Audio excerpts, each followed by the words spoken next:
Hello friends, time pass नहीं की YouTube channel में आप लोगों का स्वागत है। आप लोगों को इस चैनल पर सिर्फ वही कंटेंट मिलेगा जिससे आपका सिलेक्शन हो पाए। तो आज हम मोस्ट वीवीआई टॉपिक स्टार्ट करने जा रहे हैं।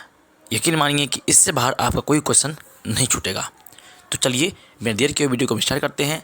आज हम समझते हैं प्राचीन भारतीय इतिहास के स्रोत। ये सारे कंटेंट मैं किसी से फ़ी लेकर प्रोवाइड करवाया था, लेकिन मैं आप लोगों के लिए यह फ्री ऑफ कॉस्ट दे रहा हूँ। तो यकीन मानिए इसका आप उपयोग कीजिए और अपना सिलेक्शन को पक्का कीजिए। तो चलिए देखते हैं। सबसे पहले हम देखते हैं प्राचीन भारत के इतिहास के स्रोत। ठीक है, इसके अंतर्गत कौन कौन से क्वेश्चन आपको आ सकते हैं जो एग्ज़ाम में सीधा पूछा जाता है। मैं अलग से बात नहीं करूँगा, जो एग्ज़ाम में पूछेगा मैं सिर्फ वही बताऊँगा। तो चलिए देखिए। सबसे पहला है, भारत एक प्राचीन कबीले का नाम था। ठीक है।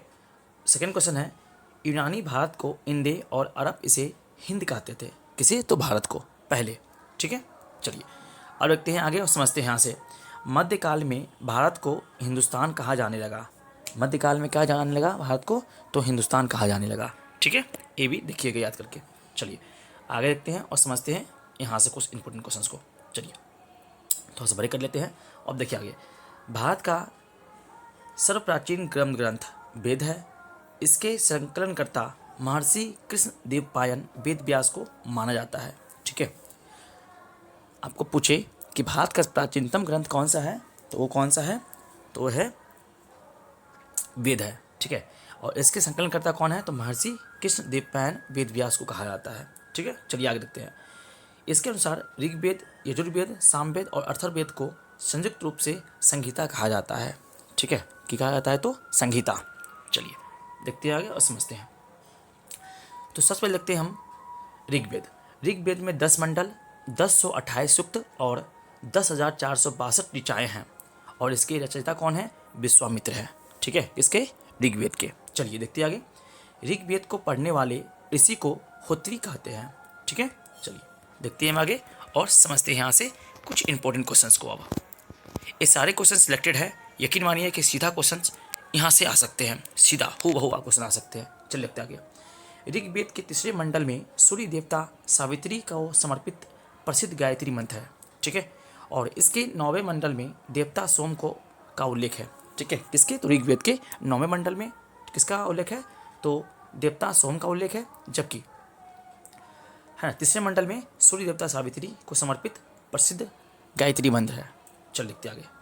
अब आगे ऋग्वेद के 10वें मंडल में वर्णित पुरुष सूक्त है, जिसके अनुसार 4 वर्ण हैं, ब्राह्मण, क्षत्रिय, वैश्य और शूद्र। ठीक है, चलिए ये भी याद रखिएगा। किसमें? तो 10वें मंडल में। चलिए समझते हैं आगे और देखते हैं। नेक्स्ट है मेरा क्वेश्चन, ऋग्वेद में प्रयुक्त अधन्य शब्द का संबंध गाय से है, काव से। ठीक है, चलिए आगे। यजुर्वेद में यज्ञों के नियमों एवं विधि विधान का संकलन मिलता है। किसमें? यजुर्वेद में। इसमें बलिदान विधि का भी वर्णन है। किसमें? तो यजुर्वेद में। ठीक है, चलिए देखते हैं आगे समझते हैं आगे। यजुर्वेद एक ऐसा वेद है जो गद्य और पद्य दोनों में है। इसके पाठ करने वाले को अधर्यु कहते हैं। ठीक है, या पाठकर्ता बोले या फिर पाठ करने वाले को। ठीक है, या पढ़ने वाले को बोल सकते हैं। चलिए आगे देखते हैं। नेक्स्ट क्वेश्चन है मेरा, सामवेद को गाया जाने वाला वेद कहा जाता है। कौन सा वेद कहा जाता है? तो गाया जाने वाला, यानी इसको गा सकते हैं, ऐसा वेद है। पढ़ते पढ़ते गा सकते हैं। ठीक है, जैसे चौपाई गाते हैं ना, इस तरह से। इसके पाठकर्ता को उद्दात्री कहते हैं। क्या कहते हैं? उद्दात्री कहते हैं। चलिए आगे देखते हैं। सामवेद को भारतीय संगीत का जनक भी कहा जाता है। ठीक है, इसमें 1810 सूक्त है। चलिए जी अब देखते हैं नेक्स्ट क्वेश्चन की ओर और समझते हैं यहाँ से बहुत ही इंपॉर्टेंट क्वेश्चंस को। चलिए ये सारे क्वेश्चन सिलेक्टेड है और यकीन मानिए कि सीधा सीधा यहीं से क्वेश्चन पूछ लिया जा सकता है। चलिए आगे आएगा। अथर्ववेद के रचयिता अर्थवा ऋषि है। इस वेद में कुल 731 मंत्र है तथा लगभग 6000 पद है। किसमें? तो अथर्ववेद में। चलिए आप समझते हैं अथर्ववेद के कुछ विशेषता को। अथर्ववेद कन्याओं के जन्म की निंदा करता है। कौन करता है? तो अथर्ववेद करता है। चलिए इसी वेद में जादू टोना, अंधविश्वास आदि का वर्णन भी मिलता है। ठीक है, जादू टोना ये सब होता है ना, भूत पिशाच, ये सब इसी में देखने को मिलता है। आगे सबसे प्राचीन वेद ऋग्वेद है और सबसे बाद का वेद अथर्ववेद है। ठीक है, यहाँ से भी ये भी याद रखिएगा। चलिए देखते हैं आगे और समझते हैं। नेक्स्ट है वैदिक साहित्य में ऋग्वेद के बाद शतपथ ब्राह्मण का स्थान है। किसमें? वैदिक साहित्य में ऋग्वेद के बाद शतपथ ब्राह्मण का क्या है? स्थान है। चलिए आगे देखते हैं। उपनिषदों की संख्या 108 है, जिसमें से 13 को मूलभूत उपनिषद की श्रेणी में रखा गया है। ठीक है, कुल कितने हैं? 108 है, लेकिन इसमें से सबसे महत्वपूर्ण कितने हैं? तो 13 है। ठीक है, चलिए आप देखते हैं आगे और समझते हैं।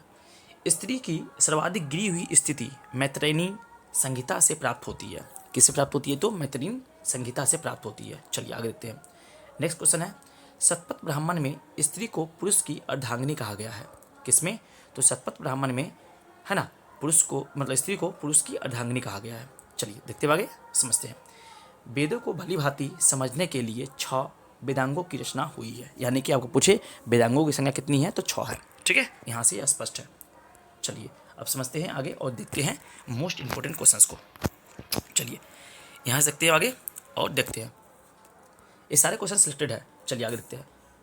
उसके बाद क्या है? सूत्रों में गौतम धर्मसूत्र सबसे प्राचीन माना जाता है। जो सूत्र हैं उसमें सूत्रों में गौतम धर्मसूत्र को सबसे प्राचीन माना जाता है।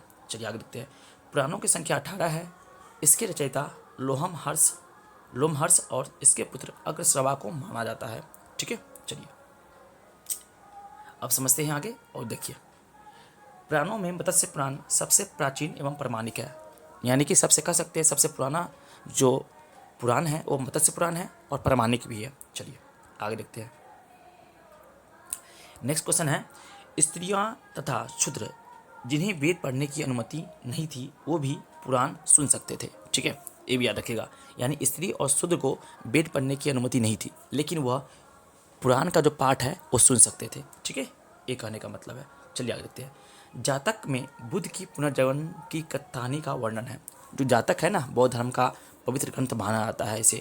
इसमें बौद्ध की पुनर्जन्म की घटना का क्या है? बात कही गई है, यानी कहानी का वर्णन किया गया है। चलिए देखते हैं आगे। नेक्स्ट क्वेश्चन है मेरा आगे। जैन साहित्य को आगम कहा जाता है। जैन धर्म का प्रारंभिक इतिहास कल्पसूत्र से प्राप्त होता है ना। जैन धर्म को आगम कहा जाता है। जैन धर्म का प्रारंभिक इतिहास कल्पसूत्र से प्राप्त होता है। ठीक है, ये भी याद रखिएगा। चलिए देखते हैं आगे और समझते हैं। नेक्स्ट क्वेश्चन है राजतरंगिणी यानी कि राजाओं की नदी पुस्तक के रचयिता कौन है? तो कल्हण है। ठीक है, चलिए आगे देखते हैं।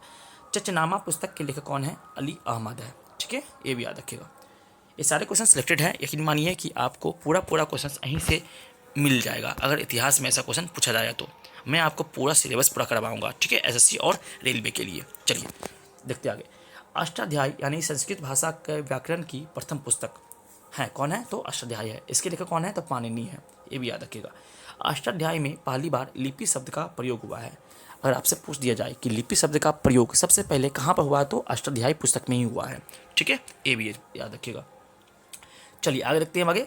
उसके बाद नेक्स्ट क्वेश्चन है हेरोडोटस को इतिहास का पितामह कहा जाता है। इसकी पुस्तक का नाम हिस्टोरिका है। किसकी? तो हेरोडोटस की पुस्तक का नाम हिस्टोरिका है। चलिए देखते हैं आगे और समझते हैं। नेक्स्ट क्वेश्चन है भारत का भूगोल नामक पुस्तक के लेखक कौन है? टॉलमी है। ठीक है, आगे नेचुरल हिस्ट्री नामक पुस्तक के लेखक कौन है? तो प्लिगनी है। कौन सा है? तो प्लिगनी नाम है इसका। चलिए अब देखते हैं आगे और समझते हैं इंपॉर्टेंट क्वेश्चंस को। फाहियान चीनी यात्री जो चंद्रगुप्त द्वितीय के दरबार में आया था वह 14 साल यानी 14 वर्ष भारत में रहा था। ठीक है, ये भी याद रखिएगा। उसके बाद नेक्स्ट हैंसोंग जो कि चीनी यात्री ये भी थे। ये हर्षवर्धन के काल में आए थे। देखिए ह से हैंसोंग, ह से हर्षवर्धन, तो अब ऐसे याद कर सकते हैं। ठीक है कि हैंसोंग हर्षवर्धन के शासनकाल में आया था और यह भारत में 15 वर्षों तक रहा था। ठीक है, शिक्षा प्राप्त करने के उद्देश्य से। चलिए अब देखते हैं आगे और समझते हैं क्वेश्चंस को। चलिए अब देखते हैं आगे। नालंदा विश्वविद्यालय बौद्ध दर्शन के लिए प्रसिद्ध था। जो नालंदा विश्वविद्यालय है जो कि बिहार में है, वह बौद्ध दर्शन के लिए बहुत ही फेमस था पूरे विश्व में। ठीक है, चलिए आगे। अल बरूनी यह महमूद गजनवी के साथ भारत आया था। इसकी कृति का नाम किताब उल हिंद या तकीही है हिंद यानी भारत की खोज है। ठीक है, ये भी याद रखिएगा। चलिए अब देखते हैं आगे और समझते हैं। भारतीय पुरातत्विक शास्त्र का पितामह सर अलेक्जेंडर कनिंघम को कहा जाता है? ठीक है, किसको कहा गया है? तो सर अलेक्जेंडर कनिंघम को। चलिए देखते हैं आगे और समझते हैं।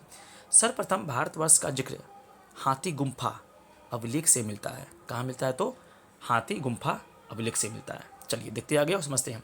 सर्वप्रथम भारत पर होने वाले हून आक्रमण का जानकारी भित्री स्तंभ लेख से प्राप्त होती है। किससे प्राप्त होती है? तो भित्री स्तंभ लेख से प्राप्त होती है। चलिए देखते हैं आगे। सती प्रथा का पहला लिखित साक्ष्य एडन अभिलेख से प्राप्त होता है। किससे होता है? तो एडन अभिलेख से प्राप्त होता है। किसका? सती प्रथा का प्रथम लिखित साक्ष्य, याद रखिएगा। चलिए आगे देखते हैं, समझते हैं। नेक्स्ट है, रेशम बुनकरों की श्रेणी की जानकारी मंसदौर अभिलेख से प्राप्त होता है। किससे? मंसदौर अभिलेख से प्राप्त होता है। किसका जानकारी? तो रेशम बुनकरों की जानकारी। चलिए अब देखते हैं आगे। अब देखते हैं नेक्स्ट क्वेश्चन, और नेक्स्ट स्लाइड है और लास्ट स्लाइड है। यकीन मानिए कि इससे भरा हुआ क्वेश्चन नहीं जाएगा। चलिए आगे। प्राचीनतम सिक्के को आहत सिक्के कहा जाता है। इसी को साहित्य में कासारपन कहा जाता है। किसको कहा जाता है? तो प्राचीन सिक्के को आहत सिक्के कहा जाता है और इसी को साहित्य में कासारपन कहा जाता है। चलिए आगे देखते हैं। सर्वप्रथम सिक्कों पर लेख लिखने का कार्य यमन शासकों ने किया था। किसने किया था? तो यमन शासकों ने किया था। ठीक है, ये भी याद रखिएगा। चलिए आगे देखते हैं। लेख मतलब क्या? उस पर गुदवाना, है ना, कि चित्रण करना, किस चीज़ का सिंबल बनाना। ठीक है, इसका मतलब ये होता है लेखन का काम। चलिए आगे देखते हैं। उत्तर भारत के मंदिरों की कला शैली नागर शैली है। कौन शैली है? तो यानी कि उत्तर भारत में जितने भी मंदिर बनेंगे वहाँ कौन शैली में बनेंगे? तो वो नागर शैली में वो मंदिर बनेंगे। ठीक है, आगे। दक्षिण भारत के जितने भी मंदिर जो बने हैं या कला शैली इसकी है तो कौन सी शैली है? तो द्रविड़ शैली है। यानी दक्षिण भारत की जितने भी मंदिर बने हैं वो द्रविड़ शैली में बने हैं। ठीक है, चलिए अब देखते हैं लास्ट क्वेश्चन आगे। नागर शैली और द्रविड़ शैली दोनों को मिलाकर बेसर शैली कहलाती है। ठीक है, तो यहाँ पे आपका यह पोर्शन इतिहास का समाप्त हुआ। मैं आप लोगों को ऐसे ही सारे टॉपिक्स को, है ना, टॉपिक बाय टॉपिक पूरा कंप्लीट करवा दूंगा। यकीन मानिए ये सब फ्री होंगे, है ना, और आपके लिए सिलेक्शन के सबसे नज़दीक को ला देगा आपको। ठीक है, अगर आप लोगों का जीके में मतलब जीके से सिलेक्शन रुक रहा है तो यकीन मानिए कि मैं आपको आपके सिलेक्शन को नहीं रुकने दूंगा। तो ठीक है, अगर वीडियो आप लोगों को अच्छा लगा तो प्लीज़ मेरे चैनल को सब्सक्राइब कर लीजिए, शेयर कीजिए और लाइक कीजिए। तब तक के लिए थैंक यू। जय हिंद।